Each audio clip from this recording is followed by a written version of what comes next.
வெள்ளிக்கிழமை நாளுன்னு சொன்னாவே மகாலட்சுமி தாயாருக்கு உகந்த நாள். வெள்ளிக்கிழமை சுக்கிர ஓரையில மகாலட்சுமி தாயாருக்கு நம்ம பூஜைகள் பண்ணோம்னா ரொம்பவே விசேஷம். அது மட்டும் இல்லைங்க, வெள்ளிக்கிழமை சுக்கிர ஓரையில மகாலட்சுமி தாயாருக்கு நம்ம பூஜைகள் பண்ணும்போது கூடியே நம்ம குபேரருக்கு நம்ம பூஜைகள் பண்ணோம்னா இன்னுமே விசேஷம். இந்த சுக்கிர ஓரை பூஜை வெள்ளிக்கிழமை எந்தெந்த டைமுக்கு வரும்னா, மார்னிங்ல 6 to 7, ஆஃப்டர்நூன்ல 1 to 2, ஈவினிங்கா 8 to 9. இந்த 3 டைம்ல உங்களுக்கு எந்த டைம்ல கம்ஃபர்டபுளா இருக்கோ அந்த டைம்ல மகாலட்சுமி தாயாருக்கு நம்ம பூஜைகள் பண்ணி வழிபடலாம்.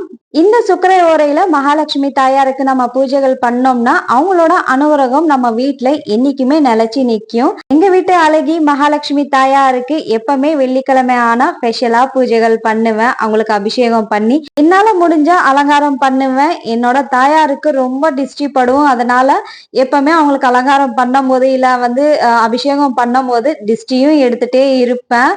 சில பேர் நினைக்கலாம் கடவுளுக்கெல்லாம் கண்ணு படுமான்னு சொல்லி. கண்டிப்பா கடவுளுக்கும் கண்ணு படும். நீங்க கோயிலெல்லாம் பார்த்திருப்பீங்க. கடவுளுக்கு அலங்காரம் முடிச்ச அப்புறம் அவங்க கன்னத்துக்கு கீழே பாத்தீங்கன்னா கருப்பு பொட்டு வச்சு விட்டுருப்பாங்க. ஏன்னா அவங்களுக்கு கண்ணு பல்லாம இருக்கிறதுக்கு.